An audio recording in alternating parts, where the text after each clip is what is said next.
Right,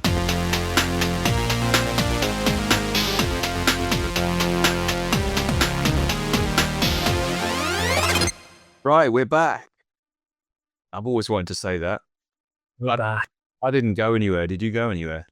Oh, I didn't go anywhere. No. I stayed, sat down. I just faffed around for a little bit. Yeah, welcome to the Grandad and Mr. Tech podcast, the gaming podcast that puts the A in AAA gaming and the O in retro gaming. Yeah, the R. It's the right kind of R. I think that's your reaction to AAA gaming is R. Yeah. And oh, the retro. Yeah.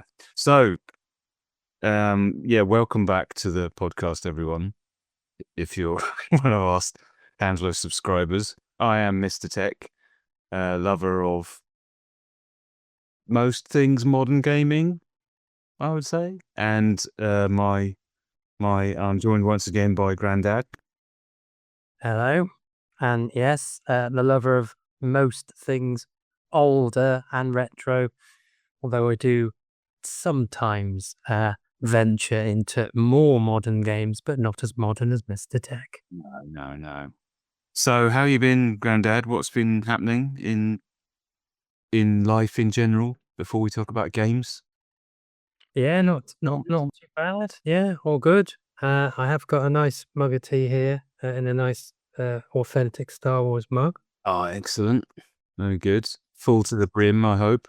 Very full to the brim, of course. Good stuff. I've just had my coffee after driving back from distant lands, so I'm ready to go. So what have you been up to with gaming stuff since we last spoke? Anything Yeah. exciting? You want the chest? Well, I've played not that many games, but it's not about the quantity, is it? But quite a varied mix. So I've actually been going far back into the Atari ST era, and I've been playing a game called Shuffle Puck Cafe. Have you ever heard? Now I've heard of this game. Yeah, I'm sure I've hung out with you and other people in the past, and this has come up. Why do I can't visualize it. Why don't you describe it for me and remind me while I look up a screenshot? Yeah. So if you like your kind of air hockey, it literally is like a kind of computerized version of air hockey where you have to kind of hit yourself against, I think it's 9 very interesting different characters, monsters, aliens. Very basic, of course, but very, very playable, very addictive. And yeah, I find myself kind of hooked into many hours playing this, which is quite a feat in itself. Yeah, I think we're talking late 80s, 1989. It came out on a number of different formats, but I always remember it back in the day playing it on the Atari ST. I think when I had it, I remember it being quite interesting because of its packaging. I seem to remember a very large kind of plastic case that you had to kind of get into that back in those days that really kind of stood out. But yeah, it's very straightforward. You can actually choose to have sort of tournaments with a proper kind of tournament with all the characters, or you can literally just play whichever character you fancy. Now, the interesting thing about it is they've all got slightly different attributes. So some are obviously really easy, but they've all kind of got their different way of kind of playing, and you've got to kind of learn that in terms of trying to beat them. And I think you have to get up to 15 wins. So getting the puck past them 15 times, and then you win. So really simple, but very, very enjoyable. Yeah, I'm having a look here online, and first thing that strikes me is that's some awesome box art, I've got to say. with some big porcine looking fella who's dressed in some kind of military garb Yeah. with a cigarette in a holder and a nice babe, if I can use that word, behind him. Yeah. Well, that I could see me wanting this game from that box art alone. That's cool. Princess Beijing. Oh yeah, I'm not sure how you say it. Yeah, Beijing. Yeah. Um. She uses telekinesis to float the puck to the same Yeah. table. Okay. Yeah, I'm seeing the screenshots and I am remembering this a bit now. Do I remember correctly that the paddle, I seem to remember that jiggering around quite a lot in a very difficult to control way. How do you control this paddle? That's the thing. So you are using a mouse, and it's slightly cheating a bit in terms of this modern era because obviously I was using it on an emulator. So the mouse input is a lot more fluid and a lot more Yeah. responsive. But back in the day, obviously, you'd be using quite a crusty old kind of Atari ST mouse, which made it even more of a challenge.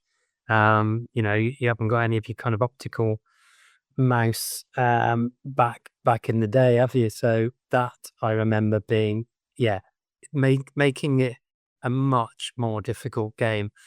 I mean, we've got a mutual friend that has literally completed this inside out, knows it back to front. I never completed this back in the day, and when I revisited it lately, as I say, only this week, I think I defeated about 4 out of the 9 characters, so not a great performance, but it was still a lot of fun. Is it genuinely challenging then to try and beat the game, or is it challenging in a janky way, like it starts to fall apart, or is it a decent difficulty progression? I found it quite decent because I haven't got a lot of patience in terms of, yeah, sort of challenging difficulty curves. I think it kind of invited itself quite nicely because I found myself that, I kept coming back and trying to learn the slightly different nuances. So for me, it was pitched quite nicely. I mean, I could see myself, yeah, progressing and once you kind of learn the tricks, then yeah, you start advancing. But yeah, on first kind of go at it, yeah, I sort of yeah, I completed about yeah, four of the characters. Yeah. Shout out to Gary Ruddle, who is I've just found is the guy that did the artwork for the box. I've just been poking around. I love the box cover for this game. In fact, if you search for his name online, you very quickly find a much bigger version of the box art for this game. Okay. Big wide. It's kind of, I don't know whether that would be the back of the box and the front, but yeah, that's amazing. Kind of Really? cantina. No, what am I talking about?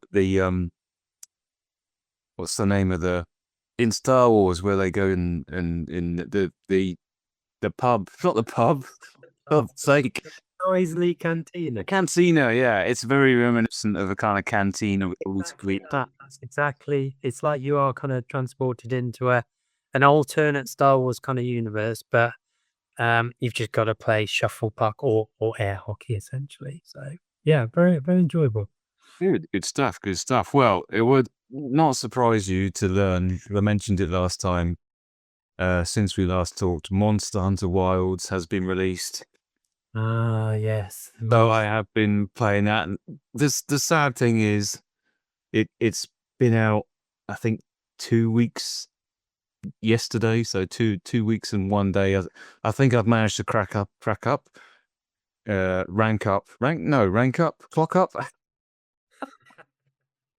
I've clocked up about 3.5 hours, I think, which is miserable. Like, given that Visible for yourself. Yeah. it's miserable, and once again, it reminds me of the ridiculous gulf between someone with a normal life, not even a particularly stressful life with responsibilities, to be honest. But I've still only managed about 3.5 hours, and anyone that I'm following that is in the community, just a couple of YouTubers, they're already talking about how they're on their second run, and they did 50 hours on their first run through, and it's just it's very frustrating. But maybe tomorrow I'll get some more time on it. I'm in no rush, but I would quite like to have one of those days where you just do nothing but play the game, and then you go get some lunch and come back. So far it seems pretty good as Monster Hunter games go. I know that you're not gonna know if I'm lying or talking No, true, but it's looking very good. I'm not sure if it's quite charmed me the same way the previous entry did, but I suspect it will. I think it's just taking a little time. It's very well presented. I don't know if you saw any of the news items, but apparently something like 100,000 PlayStation 5s sold in Japan in the space of like a week or something, because of Japan are absolutely crazy on Monster Hunter. Let me see if I can see how many it was. I thought this was interesting. and I think, as I said last time, I have still yet to play any version of Monster Hunter. Yeah, I'm missing out, buddy.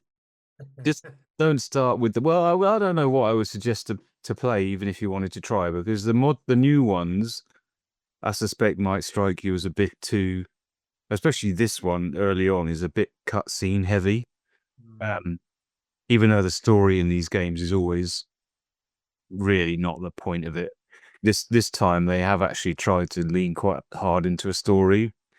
But then if you went and played the old one, and if you had the original experience, and you played like you'd want to be playing like a 3DS or a DS emulated version, or if you've got a DS kicking around, I imagine that's quite obtuse and would probably annoy the heck out of you with all these systems and things that you're like, I just want to hunt a monster. Why are you telling me to go and find 7 mushrooms or something? And yeah, it's not necessarily an easy series to get into. But yeah, here we go. Apparently, they sold 108,000 PS5 units in Japan. Doesn't quite say over what time period, but I think it was like since it released. So everyone was so desperate in Japan to play it. So I like that. Respect to that. And then the other game that I thought I would mention, because you've been, well, not on at me to play this, but I know you expressed an interest in it, is the RoboCop game, which was Yes. came out. I think it came out last year, was it? RoboCop Roads. Oh, bloody hell, it came out in 2023. Oh, it doesn't seem like that long ago. Yeah, I've been playing RoboCop Rogue City. I always suspected I would want to play this, but I must admit I was holding off, thinking it was going to appear on PlayStation Plus or Game Pass, which I still think it will at some point. But it appeared in a sale at a price that I didn't mind paying, so I got it down, and I've only done 2 missions so far. Although a mission is quite a long thing, because it can involve lots of little side criminal, not criminal, kind of police work, which is a bit of a surprise really in a game like this, that it switches you from shooting bad guys in a glossy warehouse 1 minute, and then the next minute you're kind of like telling someone off for spraying graffiti, and you it gives you dialogue choices about what you want to say to this guy, in terms of do you give him a warning, or do you fine him? And if you fine him, then you get a little green text pops up on your what would be RoboCop's internal, Yeah. and it says, "You upheld the law," which I thought was quite cool. And I suspect if you choose other options, like if I'd just given him a warning, I think it would have just said, "You served the public trust." Mhm. So I had that. So it's quite neat. Yeah, I'm not sure if you would like it. I mean, I know you're a big fan of the movie, like as I am. So from that perspective, it does look and feel very RoboCop.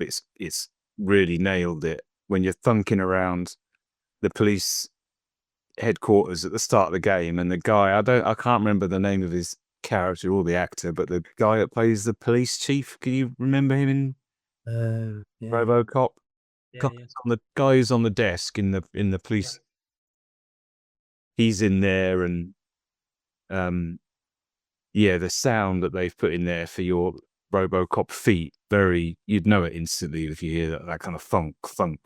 I have heard that they made particular attention to detail, not just, yeah, like you say, with the sound, but also the movie. I mean, I remember for RoboCop 3 on the Amiga and RoboCop the arcade game were particular standouts in terms of RoboCop gaming. But yeah, this one does look a lot of fun. Yeah, it's good. It's like all or a lot of modern games. It has gone down the path of wanting it to be quite cinematic in terms of the cutscenes, and you get a mission from someone and little side quests, which I don't. It's a bit sad to me that every game, despite the fact I like these kind of games, they all seem to have to be made to fit this pattern. Because you could quite easily make a RoboCop game and just concentrate on blasting things and having a good time, but they've kind of combined that in first person with, say, lots of sort of talking to people and character interactions, which so far they've been quite novel and quite amusing, because it's clearly got the tongue-in-cheek approach, and it knows, as the movies were, it's having fun with itself, but it might get a bit boring. I don't know. We'll see. I think it's only about a 12-hour game or something. Did you? Yeah. We'll see. Maybe I can finish something. We'll see how I go. But I've never played. I don't even know they'd made a RoboCop 3 game. I suppose. Hang on, Yeah. there was a RoboCop 3 movie, wasn't there? One with the little kid. Yeah, because it had jetpacks in it as well, didn't he? And on the kit. I did play RoboCop on the C64, which is just sort of side-scrolling shooting. That's it. Yeah. And I enjoyed that a lot as a kid, but the thing about that game that sticks in my mind more than anything, and I don't know if it's the same song in other platforms, but there was a piece of music on the start screen for that game that to this day, like one of the finest pieces of video game music ever. It's just amazing. You know the piece of music I'm talking about? No, the arcade, and I think the Game Boy version. Because I think wasn't the Game Boy version what Charlie Brooker used for his games wipe? I'm sure that's what he. Yeah, he may have mentioned it. Let me play a little bit, and then our trusty editor, when you get to this bit, if this sounds shit, you could take it out. Maybe you can patch in a bit of good audio. I don't know, but I'm going to... Okay, here we go.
You might know this song. I say it's kind of a piece of music that I've definitely heard other people talk about.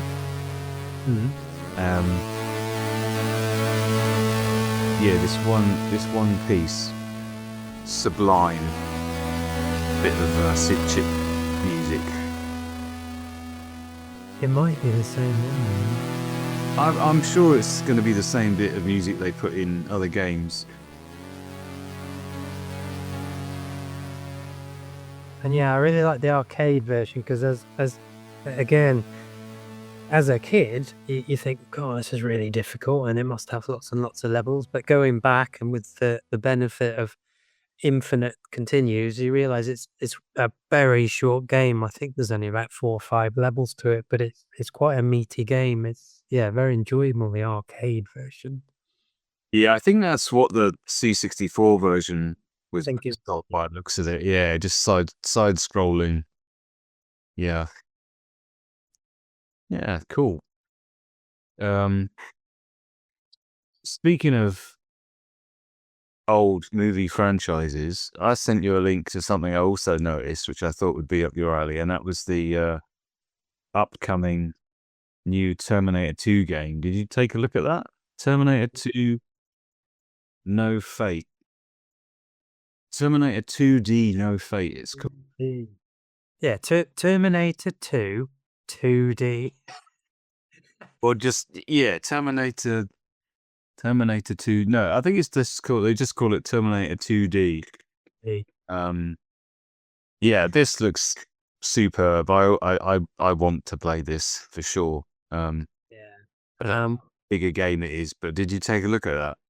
I did, and again, it's a new game, isn't it? But hiding in very much that kind of old style of platform pixel graphics. To be fair, when I watched the trailer, that did look an awful lot of fun. And what I did notice was, I think one of the developers is Bitmap Bureau, which did a fantastic game that I played a while back for the Mega Drive, called Xenocrisis, which is kind of like a Smash TV type game. Ah, okay, now you're talking.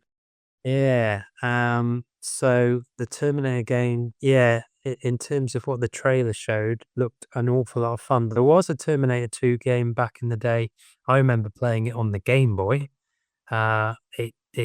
This update very much seems to be taking a lot of kind of cues from Terminator games that have happened previously, but updating it, making it look nice enough, but not too high gloss, not too flashy, because it's clearly rooting itself in its pixel kind of graphics, 2D likeness, isn't it? So I think it looks. I do think it looks really good. Yeah, there's some great graphics in this, and from the clips I've seen, they're reproducing all the key moments from the movie in a way that just it's like the movie adaptation you always wanted as a kid. Yeah, But they never quite. Well, some of them were okay, but they were okay. I remember the Game Boy version being absolutely rock solid, and I think I barely got past half of level 1. And the thing with this is, I notice it's not just PS5, it's PS4, I think, and PS5. So that means I will actually be able to play it. excellent, good. That feeling of modern-ish consoles. We can both play that. I'm just checking out these this Xenocrisis then, and these bitmap fellas who I'd never heard of. Did they release this on Game Boy as well? Because I'm seeing like a GBA. What's all this about? A GBA version? Is that actually on a cartridge? It's available on the Evercade, which I've got, which is like a portable system which can take cartridges. I think they did release this on the Switch, PS4, and I think it is also on Steam. But if anyone hasn't played it and they like Smash TV, it plays really similar. But again, it's got enough about it to feel a little bit different. But the control style, yeah, the gameplay, it's a very quick pick up play, 5-10 minutes. It won't take up you're not going to have an awful lot of cutscenes. It's straight into the action. But yeah, highly recommended, and you can get it on all sorts of emulation devices. But yeah, and that's where I noticed that the developers are Bitmap Bureau, who are also doing this Terminator 2. Yeah, astonishing. I see this is an actual cartridge, this GBA version. Yeah, I think they released this on packages. Yeah, there's an N64 and a Mega Drive version. They're priced as if they must all be cartridges. Yeah, yeah. Yeah. Well, that's something to shove in your Super NT or something, isn't it? I mean, Yeah, it's a very hidden gem. But yeah, really, really good. yeah, it looks superb. I'm tempted to check this out. Oh, it looks nice when you find the actual SNES cart version of it, doesn't it? Yeah, there's a fact. I think they have a Dreamcast as well, looking at this. Yeah. I'm turning into you now. All these. Wow, that's the thing. It's that crossover, isn't it? So again, this is it is a modern game, but it's clearly rooted in its history, and it clearly knows what it is and what it's trying to kind of deliver, with a slight kind of nice graphics, nice sound, but the gameplay is very much that 16-bit. Yeah. Oh, they did Final Vendetta as well. I have heard of that one. That's a game I'd like to play. Yeah, that's what I keep trying to pester you to get and tell me what it's like. But you haven't so far. All right. I tell you what else I've been playing, which you will not be happy about as well. Okay, let's hear it. I picked up, and there is reasoning behind this. What I've got it here. I picked up Sonic Generations for the PlayStation 3. Oh, lovely. Now, I'm not a huge, huge fan of Sonic, even though I think you think I am. But the reason I picked up this particular version is because it's also in 3D. What does this do? Three PlayStation 3 3D? Yeah. So, what I found going down a rather large rabbit hole was obviously when 3D technology was quite new, Sony were pioneering a lot of it with their 3D TVs, and then obviously PlayStation 3, they made a lot of their games in 3D. And because I kind of cross the retro modern divide, I've actually got a projector that can do 3D. So I've been trying to find out the odd choice 3D PlayStation 3 games. And apparently Sonic Generations is one. Your projector projects 3D, It does, yes. but you don't need glasses or anything. You just look at it.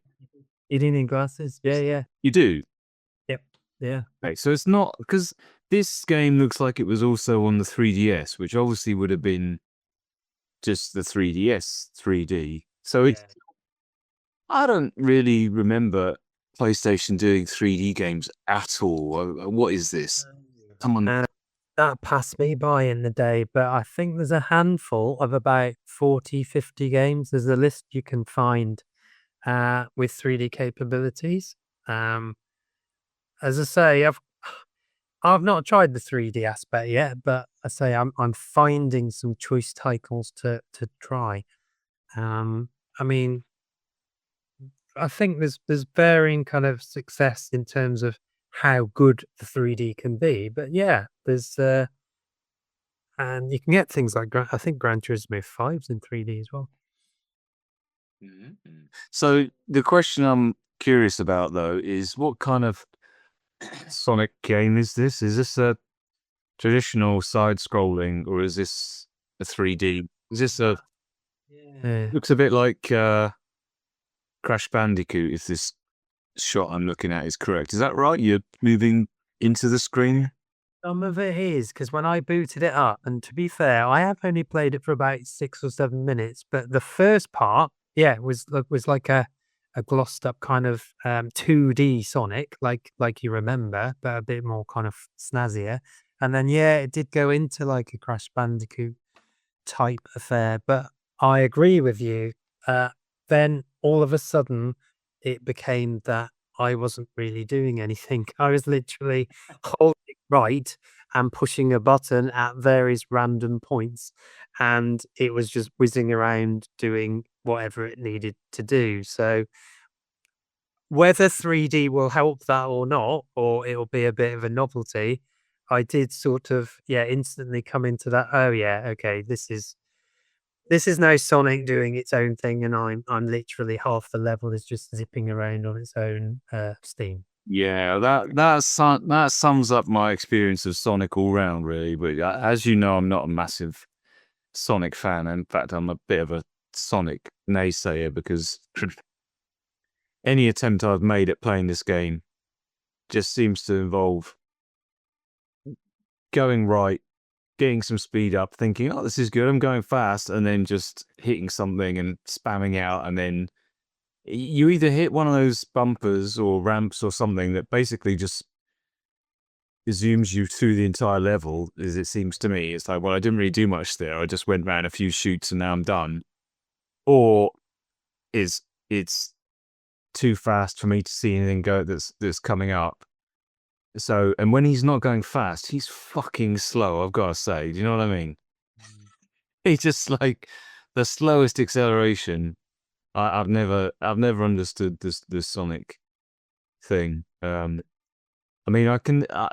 Sony dropped what is it called here? Sonic Origins Plus came out on PlayStation Plus, which I have, which appears to be like a collection of 12 Sonic games.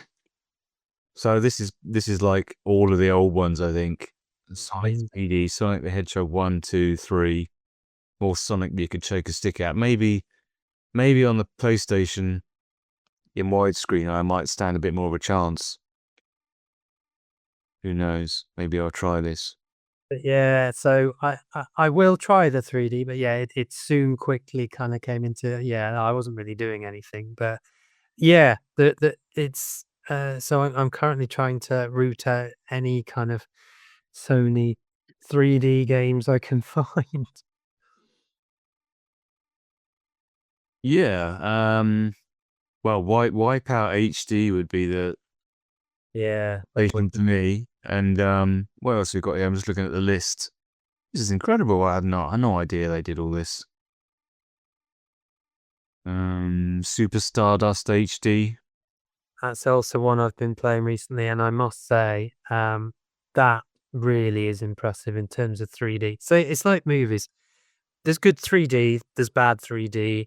Um, Super Stardust in particular, it's when it's done in that, quite subtle way, and you've got a lot of depth, but also the explosions on Super Stardust, they do really kind of pop out at you. So it's not overusing it, it's doing it to, really help the game and not be too obvious. But yeah, there's an awful lot of depth with the planets as you're floating over in Stardust, but that's another very impressive use of 3D. Yeah, sounds cool. I'm slightly jealous. I mean, I have my PSVR 2, but I don't know, the idea of popping on a little lightweight pair of 3D movie glasses and that seems quite tempting compared to Yeah. the faff of plugging that thing in and trying to sharpen up the lenses and all this stuff. Yeah. All right. I think it's time we take a break, and when we come back, we're going to talk about gaming showcases and the PlayStation State of Play, which I know you're going to love talking about with me, aren't you? Right, yeah, we're going to talk about the Sony State of Play from, oh, I don't know what date was this now? February the I think it was February the 12th. We're well up to date here on Grandad and Mr. Tech, so talk about things a few weeks after. Yeah, 12th of February it was, so not all that long ago. I set you the homework task of watching this.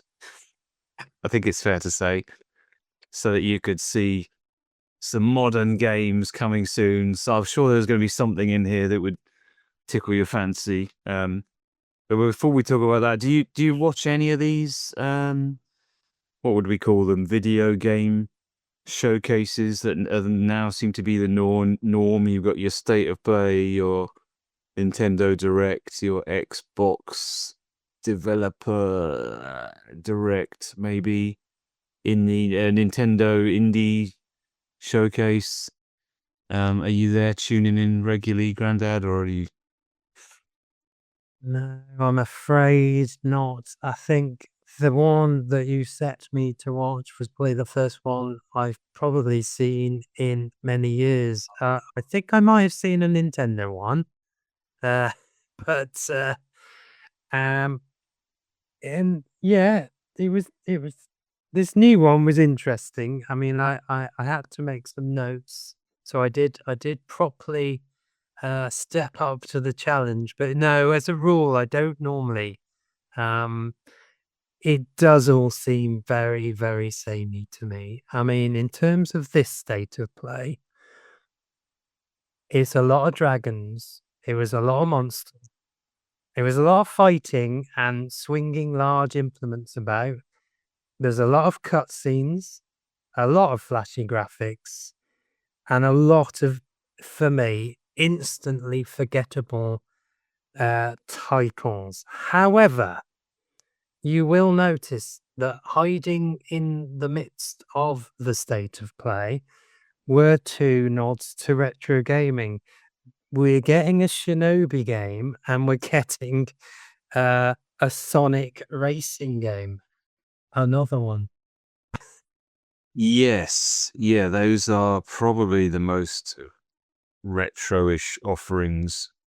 Yeah. I've made some notes on everything because you did text me and say it was endless monsters and sword slashing, and I refute this scandalous claim because there is often a lot of monsters. I mean, it's video games. There's going to be monsters and, of course, swords. But this one actually, I didn't think was too bad for monsters and swords. In fact, there was more, as many, if not more, kind of sci-fi themed games in this one. I think. Before we talk about individual titles, I I tend to tune into these things all the time because I'm a bit of a sucker for some new announcements and the hype of, oh, look at this thing, look at that thing, look at this coming out. I do like that, and I like to stay up to date to a degree with what's going on in games and see what the new shiz is. So I do usually tune in, but I will agree with you to a degree that they're always, or very typically, some of the Xbox ones, maybe not. They're often cutscene heavy. I don't like the way most game trailers are done. And I was thinking when I watched it, I watched it last night to refresh my memory. It makes me think of movies. If I sat down and watched trailers for 20 movies, I'd be just as sick from the single style of movie trailer and the way they all sound the same. And I think a lot of these video game trailers, it's the same sound palette, it's the same bass drops and overuse of drumming. And one of the trailers last night, I think the only thing I put down was "too loud" in block capitals and underlined it because it's just so I think that the fatigue you get from watching these is very normal and to be expected. I think the sad thing is that a lot of these games, if you were to pluck specific titles out, and when they're obviously released and you played them, I say you, I'm talking the general anyone. A lot of them I think would be very good. They don't in many ways they don't do each other a service by all being together in the same thing. Because I know what you mean. Like when the first 2 or 3 come on the screen, I'm kind of, oh, what's this? What's this? Oh, that's interesting. And then by the time I get to the last one, I'm kind of, yeah, I'm done. I'm done with these trailers now. They're too loud. They're too one note. There's too many that seemingly just want to be movies by the way their trailers are. Which, okay, I understand. I don't mind a cinematic game myself, but it feels slightly redundant that why does every game have to try and pretend it's a movie? So yeah, I do understand your fatigue. I am still going to tune into these things all the time because there's always a chance of some new From Software game being announced or something that I like. So let's go through a few specific titles. There's a couple I wanted to talk about. Obviously, the first thing shown was Monster Hunter Wilds.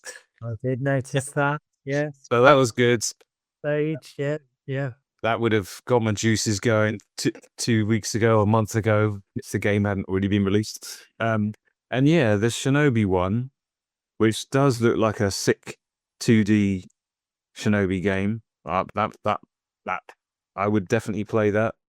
I'm not sure I would play the Sonic Racing much because I've always felt that Sonic Racing game is just a poor man's Mario Kart, isn't it? And it might well be very good. But I feel a bit of a cheater playing a Sonic Racing game. I just feel like Mario Kart would be looking at me sort of, hey, what are you doing? Yeah, I get that. And then the first one that I've underlined here is a game called Split Fiction. I don't know if you noticed that one. This is going to be a test for you. Can you remember any of these from the name? Yeah, I think I pulled out Split Fiction, and I think the other one that did kind of resonate a bit is there was something with an octopus, which did look quite interesting. Yes. Yeah. So that was the Darwin Paradox, which is like a limbo / inside style little puzzle platformer, I think, where you play an octopus stuck in a food factory or something. That did look very neat. Yeah, Split Fiction. I really want to play this with someone. So if you weren't aware from watching the trailer, this is a co-op only game. It's made by a company that have done. This is their third attempt of one of these. I don't mean attempt makes it sound like they've failed twice. They haven't. The first 2 games were both amazing. And this is very similar. That it's co-op only. You can play couch or online, but they've done a really cool thing where if one person owns the game, it allows someone else, your friend, to install it. So you don't have to both buy it. This game is also cross-platform, so I think I could be playing on PlayStation 5 with you on a Switch or something. I don't know if it's PlayStation 4, but and yeah, as co-op games go, no one else is really doing anything like this, where the game is entirely based on cooperative play. And if you in the trailer, you see like some of it's third person, some of it's platforming, some of it's shooting, but it's always using the 2 of you. Like you've got to work together to solve the puzzles and get through the sequences. And the game they did before this, It Takes Two, I played a little bit of that with a friend, and it was just such a good time because the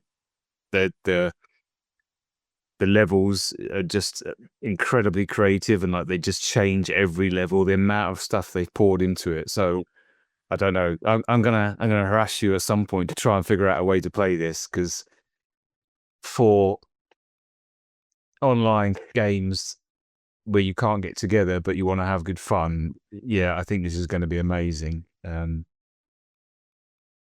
the next one I underlined. Did you see a game called The Midnight Walk? Did you see that? Yeah, now I did also put that down, and my initial thoughts were that it did look mildly terrifying, but really clever. I imagine playing in the dark would be it would quite freak you out. But yeah, again, quite an interesting, because didn't they do all the models? Didn't they make them all in clay and then animate them? Yeah, exactly. Yeah, it's clay models. Just the style of it looks amazing. Very Tim Burton-esque. But yeah, that's definitely something that I'd like to experience. And I noticed as well that they popped up a PSVR 2 logo on that one. So playing that in VR, I was that, thinking, that will be good. I do like the look of that. I think they described it as a cozy horror game, which means we shouldn't really be too scared. But yeah, very good looking game. What else have we got here? Blah blah blah. got a bit lost in a lot of Onimushas, and then I noticed they slipped in yet another Metal Gear Solid, which I couldn't work out. Was it Metal Gear Solid Alpha or Metal Gear Solid Triangle? I don't know. I mean, Is it pronounced Delta? Del Delta Snake Eater. Yeah, that's. I've got a bit of a blind spot even with Metal Gear games. I've never played. I haven't really played them other than the first one billions of years ago. So this is a remake of the Snake Eater one. So yeah, it's gone over my head really, that one. Yeah, and several Onimusha games, PS2 remakes. I got a bit stuck because I literally it all became a bit warriors and olden times and swords and I didn't know if I was watching still Onimusha, because then I think they launched two. There was a PS2 update of Onimusha, and then there was an Onimusha Way of the Sword. But then I thought I was watching the same game for about 10 minutes, so I got a Yeah, bit. that's fair. That's fair. I'm not really interested in the PS2 remakes, but I would say, for me, Onimusha Way of the Sword, the new one coming from Capcom, I've written here, looks sick. I would quite like to play that. I am quite partial to a bit of Japanese themed swordery. So that did, and Capcom are on a bit of a run lately. So that did pique my attention. I do understand the feeling it's all swords. What else have we got here? There's a few DLC for the Lies of P game, which I completed via Game Pass. I'm looking forward to that one. Although I thought it was a really bad trailer, but yeah, that's the one with like the kind of Pinocchio looking fella. And then then this next one was interesting. The Dreams of Another being the new Pixel Junk game. Did you ever play any of the Pixel Junk games? Pixel Junk Eden. Oh Yeah, rang the bell and I couldn't work out why, and I was wondering if I had come across that in PSP era, unless I was remembering. Yeah. yeah, it was PlayStation 3 era Pixel Junk Eden. I remember us all playing that. Beautiful, sublime game with minimal but very effective graphics and lovely little trippy beats and things. So yeah, this new one looked really interesting. Point cloud rendering, whatever that is, but made everything look like it was all made from little blobs. So, and that was PlayStation VR 2 as well. So that might be fun. I need some excuses to turn that thing on, barely touch it. Right, we're we whipped through them. Okay, the one that had me most salivating, which I suspect fully by this time you would have probably just seen as a more swords, but it did have very attractive female characters swinging swords. This was Tides of Annihilation. Does that ring a bell? No, I think I trailed off, and then it literally all merged into one, literally. And it's I got a bit lost, if I'm honest. So yeah, I got to Metal Eden, and I think I've something called Saros. I don't even know what that was about. I just noted down the title, and then it's like, what on earth is that? I have no idea, no recollection. Yeah, there was a few sci-fi ones here at the end, all coming together. Tides of Annihilation was the one where it started off with like a set in London, and there was a shot of like Big Ben or the Houses of Parliament, and then a whopping great big whale thing came out of the Thames, and this was a kind of a Devil May Cry looking kind of action game with, I say, very, very hot female characters in it with swords and big monsters, and yeah, I'm playing that for sure.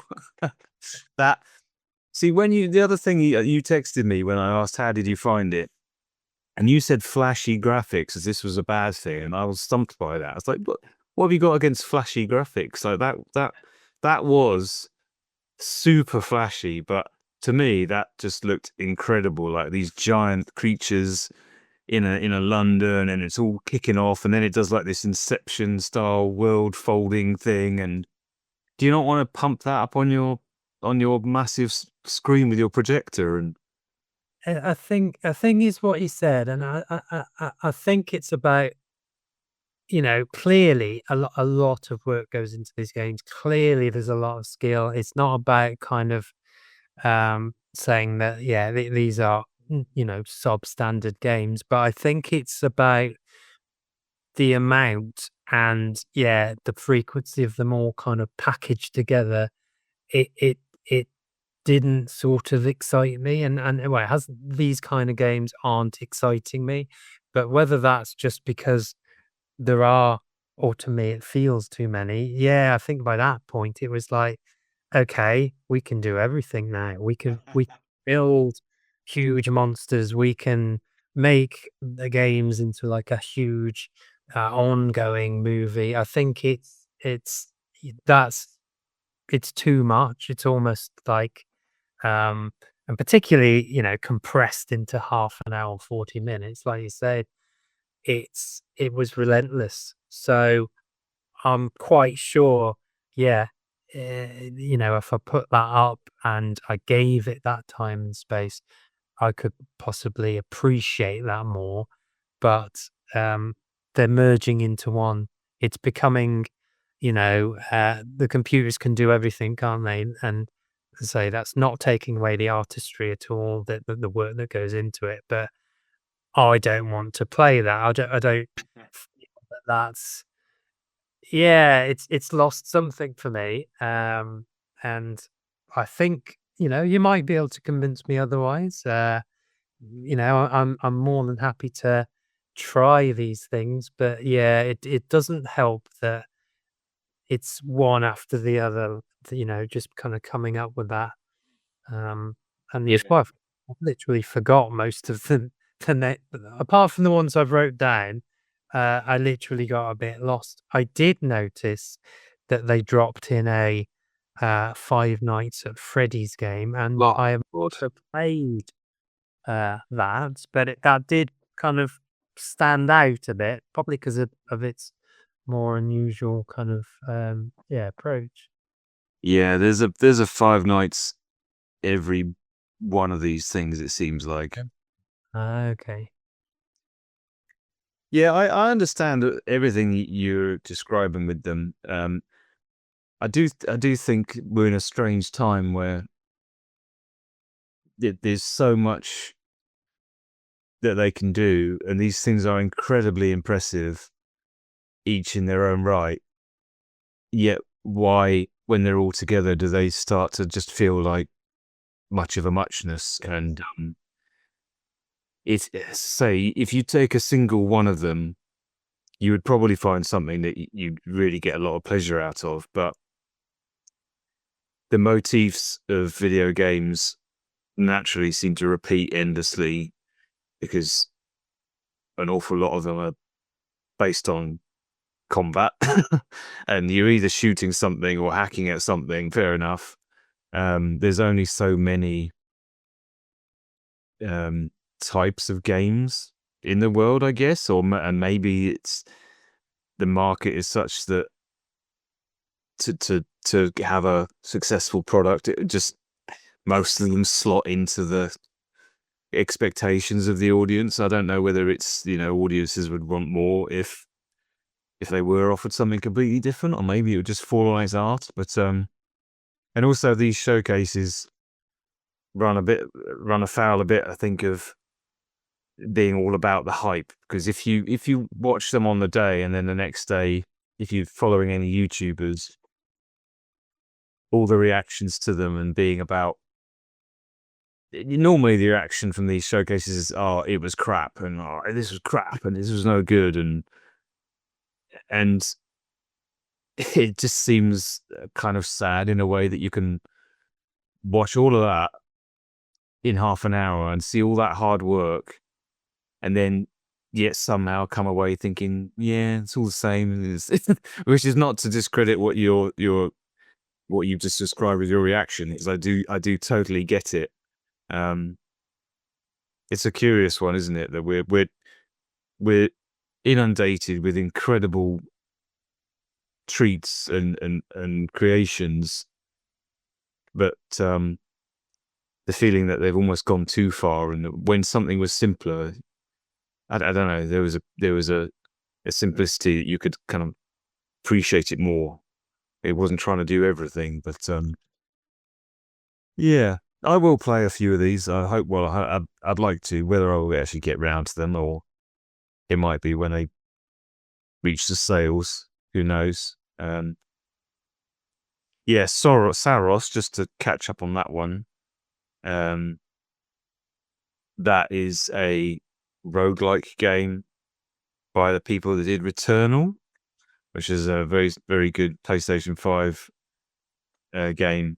Similar concept of going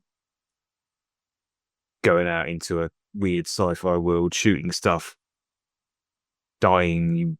They all have some kind of looping time conceit that is explains why you're suddenly alive again, and you've powered up certain things, and you go back and do another run. Kind of an endless game in that regard, but yeah, that one. Well, we have to wait to see the gameplay of that, but I don't know if I'll ever get to that, because I have Returnal on PlayStation Plus, and I've only managed about 2 hours of that. So I've literally got random, it seems like random words written down. I've got Hell Is Us written down, whatever that is. I've got Borderlands 4. I've never even played Borderlands 1. And I noticed they dropped in a WWE game, but again, I'm not into that kind of scene. But yeah, I think that was the other one that I it stuck out because it obviously wasn't fighting monsters and swordplay. It was obviously wrestling. But yeah, and Dave the Diver 2D. yeah, that's a popular indie game of recent times. I'll say indie, but it's not really an indie publisher. But it seems to be they are doing lots of collabs with that game, with different IPs being injected into it. Okay. But yeah, that's quite a fun little game. I played a little bit of that. You swimming around catching fish, and then you take it back and you have to serve it up in your sushi restaurant and things. Very odd concept, but quite neat. I think there are. It's slightly older days, isn't it? That I think the indie scene is coming back. It's there.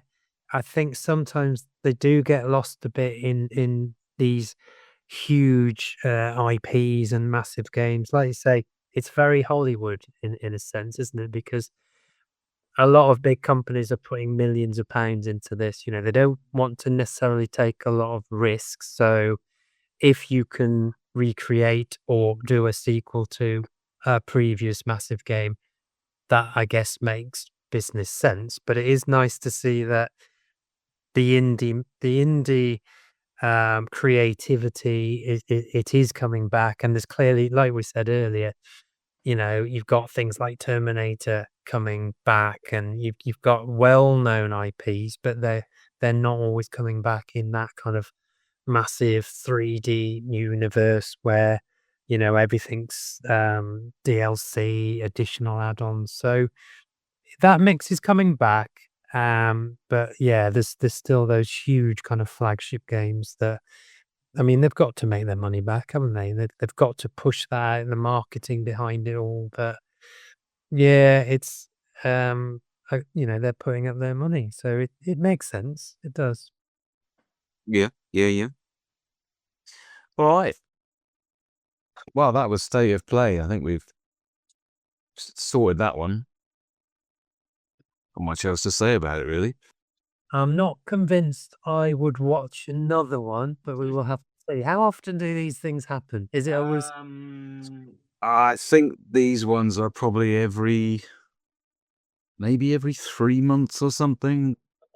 Okay. Yeah, there's something between Sony, Nintendo, and Xbox. There's some kind of showcase every now and again. The big one coming up will be Nintendo's Direct for the Switch 2. Yeah. I'm sure we can talk about that when that happens, which is in April now, is it? When is the April the 2nd, I think. Yeah, will be less than a month now. So that'll be the interesting one to see what the Switch 2 is going to offer. I will be tuning in for that one for sure. Yeah, I do like to watch them because, as I said, I get a pleasure out of seeing where the latest stuff, and I do get quite hyped for seeing flashy things. But the amount of games from each showcase that I end up playing is very, very low. But I will still watch them all. Something to do, isn't it? Yeah. Yeah. All right, Grandad. Well, I think we're about wrapping up for today. Unless there's anything else gaming related you wanted to talk about. No, well, I do just want to point out that today I did pick up a find at a local car boot. What did I pick up today? Can you guess? FIFA 95. No, not a FIFA game. FIFA 97. No, Ah, no. It is a franchise though, but yeah, we're going PlayStation 3, and I picked up Virtua Fighter 5. all right. Okay. Interesting. Never played it. Which, yeah, I'm sure is like all the other previous Virtua Fighters, but it offers stunningly realistic stages from around the world, competing against 17 fighters, and it cost £2. Nice. Are you gonna play it? I take it you are gonna play it. I will play that, and I will discuss when we meet again how I found it. Cool. Well, I am bidding on a old game on eBay at the moment. Let me see if I can. I've already forgotten what it's called. That doesn't bode well. Here we go. Yeah, I'm bidding. Would you believe it? On a Xbox 360 game on disc Aye. called Lost Odyssey, which is it's a JRPG. Yeah, I've heard this talked about quite a lot by YouTubers that I follow, and it gets talked about usually with a lot of praise, and I'm very curious. I really like the idea, I must say, of getting something like this, an Xbox 360 game on a disc. Bit old. When did this come out? Very old. Well, Yeah. very simply old. Here we go. Oh, December 2007. Okay, so a couple of decades old. I get quite excited by the idea of buying something like this and then just playing that, like just dedicating my life. Like, I'm going to get this game off eBay. It's an old game that everyone says is great. I'm going to play it. I'm going to complete it. I'm going to do nothing but that. And then it comes in your post and you install it and you boot it up and you spend half an hour on it and you go, okay. Yeah. Go back and play, Monster Hunter. But I don't know. Let's see. I was too curious about this one, and I thought, you know what? Let me get a physical copy because it is on the Xbox store, but it's about 20 quid. Yeah. I'm hopeful I can get a disc for like a £5, and that's quite a novelty, really, being able to put an Xbox 360 disc in my Xbox Series X. Yeah. And I say you still can't beat that physical nature, which unfortunately we're getting less and less physical, aren't we? You know, it's nice to have something tangible to pick up and say put in a machine still. So yeah, no, that sounds interesting. Well, I gather with the Trump tariffs going on at the moment, I've seen quite a few reports saying that this could be the end of physical games. This could be the final nail in the coffin. I didn't go into enough detail to understand all the logistics of why, but I guess, well, yeah, I don't know why. I don't know who prints them these days or where they're made, but this report seemed to be quite worried about the effect of tariffs, and it only takes one issue like that for companies to just suddenly abandon it. And I imagine once it's stopped, it's just not going to come back, is it? Apart from these kind of boutique labels doing prestige editions and the likes of the Bitmap Bureau. But anyway, yeah. So hopefully I'll win that. I'll let you know how it is, and you can let me know how your Virtua Fighter 5 is. Yeah. So I think that's it from me, Grandad. And that's it from me, Mr. Tech, as well. I'm off to play some Monster Hunter. And I think I am off to play some Sega Mega Drive on the Mega Drive Mini. But yes, until next time, we will catch you soon. Bye-bye.